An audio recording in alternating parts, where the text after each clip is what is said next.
നിങ്ങൾ സ്വർഗത്തിലേക്ക് പോകുന്ന കവാടം കണ്ടിട്ടുണ്ടോ? ഞാൻ പോകുന്നത് അങ്ങനെ ഒരു കവാടത്തിലൂടെയാണ്. ഒരിക്കൽ പോയി കഴിഞ്ഞാൽ പിന്നെയും വല്ലാത്തൊരു ആകർഷണമാണ് ഈ സ്ഥലത്ത്. കൊല്ലൂർ ശ്രീ മൂകാംബിക ക്ഷേത്രത്തിൽ ശ്രീ ലളിതാ സഹസ്രനാമവും പാടിക്കൊണ്ട് ഈ വലിയ ക്യൂവിനെ ഞാൻ നിമിഷ നേരം കൊണ്ട് മറികടന്നു കേട്ടോ. ദേവിയുടെ തിരുസന്നിധിയിൽ വന്നു കഴിഞ്ഞാൽ ലളിതാ സഹസ്രനാമം പാടിയില്ലെങ്കിൽ ഒരു സമാധാനം ഉണ്ടാവില്ല. ആ തിരുമുറ്റത്ത് നിന്നുകൊണ്ടാണ് പാടുന്നത്. പക്ഷേ നമുക്കിന്ന് സമയമില്ലാത്തതുകൊണ്ട് ഞാൻ ഈ ക്യൂവിലൂടെ നീളം പ്രാർത്ഥിച്ചുകൊണ്ടാണ് പോയത്. നിങ്ങൾക്കറിയാം, എൻ്റെ ജീവിതത്തിൽ എല്ലാവിധ സൗഭാഗ്യവും തന്നിട്ടുള്ളത് ഈ തിരുനടയിൽ നിന്നാട്ടോ. എൻ്റെ ജീവിതത്തിലെ എല്ലാ നല്ല കാര്യങ്ങളും തുടങ്ങുന്നതും ഈ തിരുനടയിൽ നിന്ന് തന്നെയാണ്. ഇനി ഞാനൊരു അത്ഭുത കാഴ്ച കാണിച്ചു തരാം. ഇത് അമ്മയുടെ പ്രദക്ഷിണ കേട്ടോ. ഈ ഒരു പ്രദക്ഷിണത്തിൻ്റെ കൂടെ നടന്നു കഴിഞ്ഞാൽ നമ്മളുടെ 7 ജന്മത്തിൽ ചെയ്ത പാപങ്ങൾ തീരുമെന്നാണ് വിശ്വാസം. നടയടക്കുന്നതിന് തൊട്ട് മുമ്പ് എല്ലാ ഭക്തരെയും കണ്ട് ഒന്ന് അനുഗ്രഹം നൽകിയിട്ടാണ് അമ്മ പോകുന്നത്. ഈ രഥം കണ്ടോ? 5.5 കോടി വില മതിക്കുന്ന ഒരു സ്വർണ്ണരഥം കേട്ടോ ഇത്.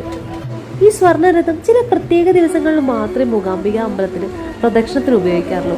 ഇനി ഈ ദേവിയെ കൊണ്ടുവരുന്നത് മഞ്ചലിരുത്തിക്കൊണ്ട് അതീവ സുന്ദരിയായിട്ടാണ് ദേവി അവർ ഒരുക്കിയിട്ടുള്ളത്. ദേവിയെ ഉറക്കുന്നതിന്റെ ഓരോ ഘട്ടങ്ങളായുള്ള പ്രദക്ഷിണ കേട്ടോ ഇത്. ഇനി വരുന്ന ഈ ഒരു പ്രദക്ഷിണ എന്ന് പറയുന്നത് ദേവി വിഗ്രഹത്തെ പകുതി കിടത്തിയിട്ടാണ് വരുന്നത് കേട്ടോ. ഇനി ഒരു പ്രദക്ഷിണം കൂടെ ഉള്ളൂ. ഈ ഒരു പ്രദക്ഷിണത്തിന് നോക്കി ദേവി വിഗ്രഹത്തെ പൂർണ്ണമായും കിടത്തിയിട്ടുള്ളത്. അമ്മയുടെ ഉറക്കം കാണാൻ തന്നെ ഭയങ്കര രസം കേട്ടോ. ക്യൂവിലായതുകൊണ്ട് എനിക്ക് കൂടെ പോകാൻ പറ്റിയില്ല. രാത്രി എത്ര തിരക്കുണ്ടായിരുന്നാൽ പോലും നമ്മൾ ദർശനം കഴിഞ്ഞിട്ട് ഇനി പോകുന്നത് അമ്മയുടെ അന്നദാനത്തിനാട്ടോ. അന്നദാനവും കഴിഞ്ഞു, നല്ല തിരക്കുണ്ട്. അന്നദാനവും കഴിഞ്ഞ് പുറത്തു വന്നപ്പോഴേക്കും അമ്പലം ശാന്തം, തിരക്കുകളില്ല, ആൾക്കാരില്ല, എല്ലാവരും പോയി തുടങ്ങിയിരിക്കുന്നു. അമ്പലത്തിൽ നിന്ന് തിരിച്ചിറങ്ങുമ്പോൾ കാണുന്ന ഈ ഒരു ഫോട്ടോ ഞാൻ ആദ്യമായിട്ട് കാണുന്ന കേട്ടോ.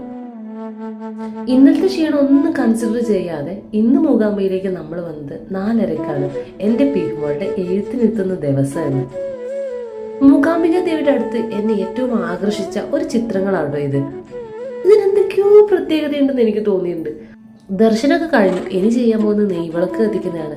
നമ്മുടെ ഈ മൂകാംബിക അമ്പലത്തിലേക്ക് വന്നു കഴിഞ്ഞാൽ എപ്പോഴും ചെയ്യുന്ന കേട്ടോ നെയ്വിളക്ക് കത്തിക്കുന്നത്.